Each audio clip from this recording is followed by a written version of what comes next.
You can't flood the country with tens of thousands or hundreds of thousands of foreign workers. You also do have to bring in talent. When we have plenty of talented people here. No, you don't. We don't have talent. American workers are stupid. They're dumb. They're lazy. They're stupid. Have you seen one of these beautiful Indians, Laura? They come in here, they work tirelessly. That's right. The white American, the Caucasian, has lazy blood. Won't work. Can't do it. Oh, yeah. This was a funny moment as well. Donald Trump defending the glories of the PRC and also the beautiful people of the People's Republic of China. I love this. I love this clip. This is one of those like Donald Trump gets real honest moments. It's like the one that I always think about is when he's talking about Putin with like Bill O'Reilly or some shit. And Bill O'Reilly's like, well, Putin's a pretty vicious guy. And this was when he was running for president in like 2015, 2016. And he goes, well, we're vicious too. We're not so good ourselves. Putin's a killer. A lot of killers. We got a lot of killers. Why, you think our country's so innocent? Do you think our country's so innocent? I don't know of any government leaders that are killers in America. Well, take a look at what we've done too. It's kind of like that, right? So one of the metas right now is that the Republicans are mad about Donald Trump apparently being much more favorable to Chinese students coming to the United States of America. Ingram, I guess, still ended up defending Donald Trump regardless, but there's the H-1B visa clip that people are very pissed off about. Let's take a look. Like what we have right now. And does that the mean Republicans have to talk about it, Laura. And does that mean the H-1B visa thing will not be a big priority for your administration? Because if you want to raise wages for American workers, you can't flood the country with tens of thousands or hundreds of thousands of foreign workers. You also do have to bring in talent. When we have plenty of talented people here. No, you don't. We don't have talent. American workers are stupid. They're dumb. They're lazy. They're stupid. Have you seen one of these beautiful Indians, Laura? They come in here, they work tirelessly. That's right. The white American, the Caucasian, has lazy blood. Won't work. Can't do it. That's awesome. Which, by the way, you know, I don't give a shit one way or another. If these are roles that you cannot currently fill within the existing talent pool, why the f would I care if you hire the greatest talent that you possibly could from the international labor pool? I'm on board with that. People are people, okay? That's number one. Number two, if you actually want this system to not be abused, then you have to ensure wage parity and you have to protect these workers coming in from deportation. Because if you do that, then you are actually simply bringing people in with H-1B visas because they have highly specialized labor that cannot be replicated in the domestic market. In the absence of that, which of course no Republican will ever do, for the record,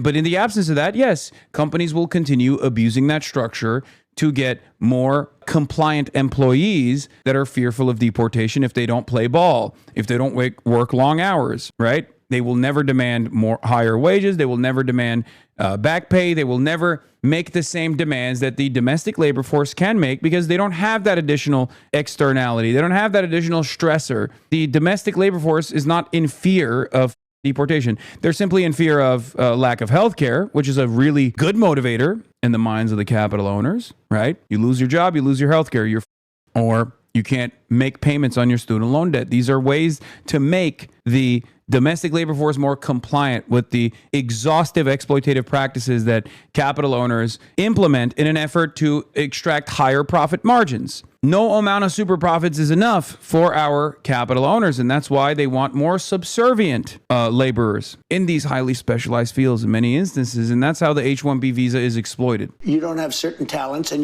people have to learn.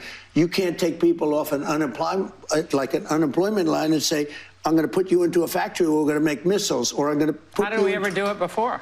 Well, I'll give you an example. In Georgia, there is truth to what he's saying here, for the record. There is truth to what he's saying here. There is no infrastructure to develop talent in this country. The only infrastructure to develop talent in this country still revolves around saddling every single potential laborer with $100,000 in student loan debt. It's much more efficient to tap into a ginormous English-speaking labor pool with incredibly well-educated laborers waiting for the opportunity to become a part of the American labor force, okay? It's not that there aren't people who could work in these fields, for the record, in the United States of America? Of course there are, because we're talking about like highly specialized fields. In that instance, yes, of course you need to rely on the international labor pool, especially in the absence of like there being like a farm program, a farming structure, or an educational structure that is constantly creating more and more domestic laborers that could take these take these jobs, take these roles. They're not interested in that because that requires investment, that requires long-term commitment, that requires educating the workforce, and it would also require the abolition of student loan debt in general. You know, we are just not going to do that. We're not going to do that at all. It's just not going to happen. So it's much easier to keep the structure up. But it is funny that he has to openly state this. They raided because they wanted illegal immigrants out.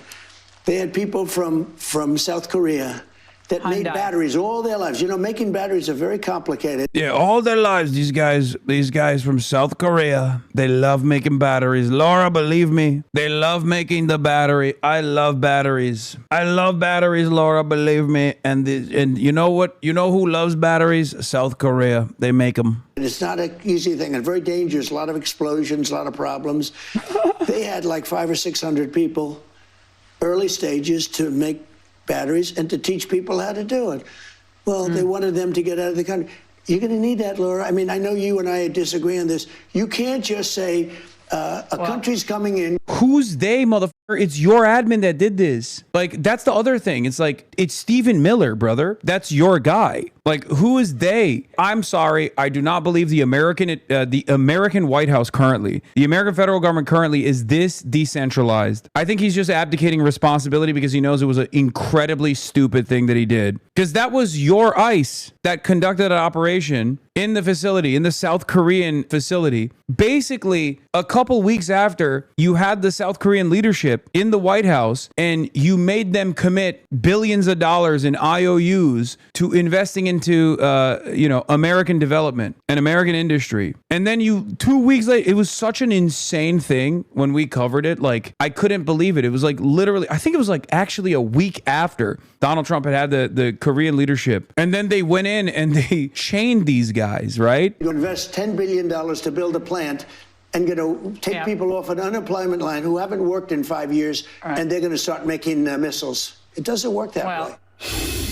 There's never going to be a country like what we have right now. Trump really sat in front of a camera and called Americans too stupid to fill jobs, and we need H-1B visa applicants to fill them. If a Democrat has said it, it would be in ads for years that Democrats hate Americans. He's talking about the 8,500 Hyundai LG factory jobs in Georgia that are seemingly not happening because Trump's a moron who deported South Korean workers in the U.S. to stand up a battery factory. 200 workers are reportedly suing ICE. Yeah.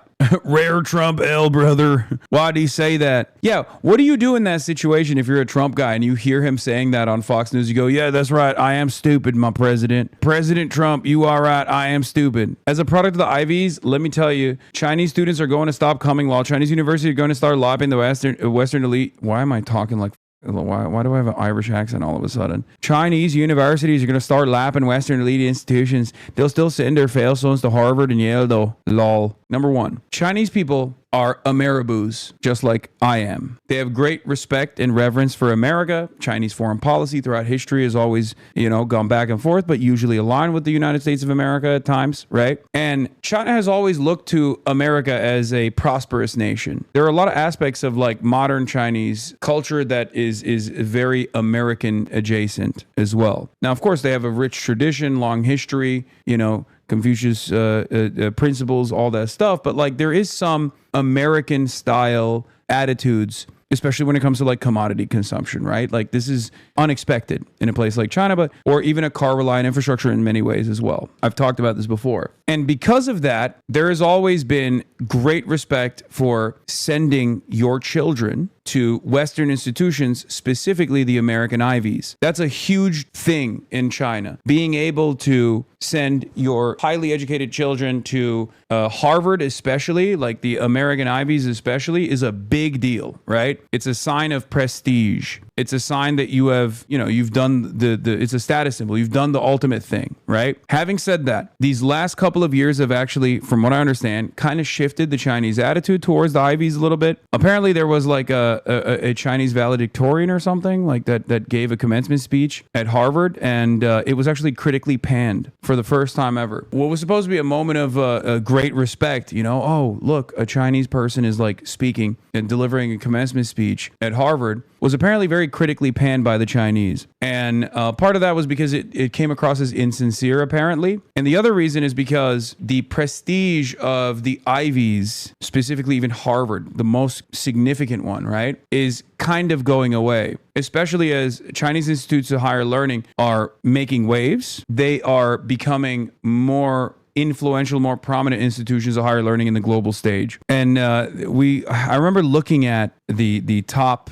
20 best universities around the planet, and like there is a lot of movement in the direction of China there. Like Chinese universities are becoming respectable institutions of higher learning, even by Western standards. Yeah, 8 out of the top 10 leading research institutions in the world are now Chinese, according to Nature.com, the 2025 Nature Index, the authoritative ranking on this. In 2020, just 5 years ago, 8 of the top 10 were Western. And now 8 of the top 10 research institutions are Chinese. Harvard is no longer in the top, the number 1 slot either. And if you look at the top 30, 19 of them are Chinese. Almost 2/3 of the top 30 research institutions in the world are Chinese. This attitude is shifting, and it's actually a threat to these American institutions in some ways, not only because it diminishes their prestige in the global stage, and that's an important part of soft power in general. It also is consequential because the foreign students basically prop up these colleges. They are a money faucet, okay? So when Donald Trump turns around and says, like, these colleges, if you don't, sign a loyalty pledge to Israel, we're going to cut your funding. Oh, we don't want any more international students. When he says like that, he has to inevitably go back and take back those considerations, take back those words, because I assume he got numerous boss calls from very wealthy alumni from all over these elite Ivy League institutions that said, dude, what the are you doing? One, this is a massively consequential brain drain method that we designed for decades that you're just casting aside. You're literally getting some of the smartest individuals that are the children of some of the wealthiest individuals all around the world to come here and try to work in America and play a formative role in our public research. Like, why the would you personally destroy that system? And the other reason is that that's a major amount of funding that just goes away because foreign exchange students, like foreign students, pay double the price of admission. We have diamonds in the rough that nobody ever gave a shot, man. Brother, I understand. I am an advocate for free college, okay? Not just K through 12. I'm an advocate for funding our education. Having said that, this is not even fixing that at all. This doesn't touch that at all. As a matter of fact, this is the only appropriate solution that someone like Donald Trump will ever implement. Instead of actually building an infrastructure of education that taps into the existing talent pool in the United States of America, we just end up cutting off the other side of the equation for no reason. You can do both. You don't have to do the other thing. Do you understand? In any case, here's Donald Trump going back on that previous statement on Laura Ingraham. As many as 600,000 Chinese students could come to the United States. Why, sir, is that a pro-MAGA position when so many American kids want to go to school and there are places not for them, and these universities are getting rich off Chinese money? Sure.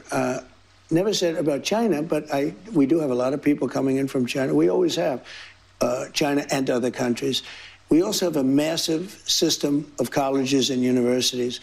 And if we were to cut that in half, which perhaps makes some people happy, you would have half the colleges in the United States go out of business. So what? Well, I think that's a big deal. Are they fans You would have the of the United States? Yeah, but you would have, as you know, historically, black colleges and universities would all be out of business. You would have a system of colleges and universities would go down the tubes. So we're dependent on China to keep our university system going? But I think it's good to have, I actually think it's good to have outside countries. Look, I want to be able to get along with the world. They're not the French. They're the Chinese. They spy on us. They steal our... They're not the French. They're the Chinese. They spy on us. They steal from us. By the way, remember what I told you about J.D. Vance when he said China is a backwater nation led by peasants? We borrow money from Chinese peasants to buy the things those Chinese peasants manufacture. Remember when I said that will make waves in China? That did make waves in China. They were pissed about that.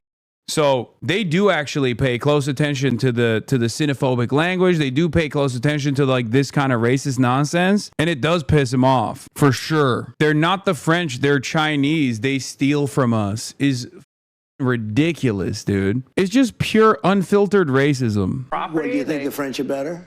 Yeah. I mean, really? I don't know. I'll tell you, I'm not so sure. We've had a lot of problems with the French, where we get taxed very unfairly on our technology, where, you know, they put 25% taxes on American products. Look, assuming everyone treats us badly, because that's the way I am, but we take in trillions of dollars from students. You know, the students pay more than double when they come in from most foreign countries. I want to see our school system thrive. But at the same time, I know you and I disagree. We're never going to agree on it, but that's okay. And it's not that I want them, but I view it as a... I don't want them, Laura. I don't want them at all. The bullet pierced his ear, but he can still hear the voice of the party is right. By the way, I don't think a lot of Chinese people know that Donald Trump is the great nation state builder for China. I don't think they know that because I keep testing that out, unsuspecting Chinese people that I encounter around here, and they don't understand what I'm saying. Partially because they see a swagged out white boy and they just assume that I'm probably engaging in mockery and I harbor anti-Chinese sentiment, which I do not. But yeah, I don't think it's as like big of a meme on the Chinese netizen side as I thought it was. They won't disclose their true feelings to you, Jersey boy. They do when they realize I'm a real one. I've talked about this before. It's just like if all you have seen from people who look like me and sound like me is very negative sentiment, then you're going to assume that I'm engaging in mockery and not actual flattery. Quote more Mao than they would know you're a real one? No. Another conversation that I had about Mao Zedong was met with shock. I talked about this book I'm reading about the history of the Red Book, how the quotations from the chairman was compiled and the impact that it had around the globe. And this person I was talking to was like actually shocked. They're like, what? Like people actually care about Mao Zedong? What the outside of China? Like, I was like, yeah, of course, especially in the global south, and also Albania, which is the true champion of the global south, of course. The entry point to the global south is it runs through Albania. Yeah, no, they don't think that, they think that the USSR was, or at least the people I've talked to have believed that the USSR was more impactful in terms of ideology and spreading ideology in general. Was he always this bad and we just didn't see it? I mean, I knew he wasn't going to be as conservative as I would like, but I never imagined he'd be anti-American like this. It's just so brutal, says Conservative Girl 99, talking about the H-1B visas. Democrats believe you should get zero benefits from your American citizenship. Zero. Meanwhile, as we sit in our warm studios, and that's where I am, the president's trying to reindustrialize only the entire United States of America. That's all. And if you think Mamdani or the squad, oh, they're going to stand up for you in their workers' garb and they're going to, you know, in their shirt sleeves, get it all done. Maybe some of these mouthy new socialist primary candidates, they're going to get it done for you. Well, you haven't been listening to them. If you're a native-born American who grew up in something approaching a traditional household, they pity you at best and they loathe you at worst. So, there's always going to be disagreements on strategy and approach, and everybody should have their say. But to the more than 77 million Americans who voted for President Trump, don't flinch. No one's better at politics than he is. Don't do it. Don't rock the boat. Come on. And he's a pragmatist. Yeah. Don't flinch. Jeffrey Jedediah Epstein's bestie, by the way. CNN is now running side-by-side clips of Trump and Biden talking about the economy. Let's take a look. Is this a voter perception issue of the economy, or is there more? This is my favorite, dude. Yo, I can't believe CNN is doing this. Is this the HasanAbi broadcast or is this CNN? What's happening here? That needs to be done by Republicans on Capitol Hill or done in terms of policy? More than anything else, it's a con job by the Democrats. So you're saying that voters are are they're being fed a misperceiving con job. how they feel, or? So when I took over, you remember? Because you said Biden did that too, because he was saying Biden things were great, but let's things say weren't great. it's synonymous, Biden and Kamala, because you didn't know who the hell was campaigning. Why are people saying they're anxious about the economy? Why are they saying that? I don't know that they are saying. I think polls are fake. We have the greatest economy we've ever had. Look at the Michigan survey. For 65% of the American people think they're in good shape economically. They think the nation's not in good shape, but they're personally in good shape. The polling data has been wrong all along. Oh, the fake polls. The fake polls, Jack. The polls are fake. Brother, this is the type of I've been saying for years, and it's part of the reason why so many CNN watching liberals have developed animosity towards my commentary, because they are incapable of nuanced thinking, unfortunately. I do actually think that they're capable of nuanced thinking, they just don't want to, because it makes them feel bad. This is my bread and butter. The very fact that CNN has now also established that this was a negative, this was inappropriate for Biden to say, and using that as an example for what Trump is doing wrong is spectacular. It's not only truthful, but it's unexpected to hear the truth from CNN like this. It was bad when Brandon did it, and it's bad when Trump is doing it now.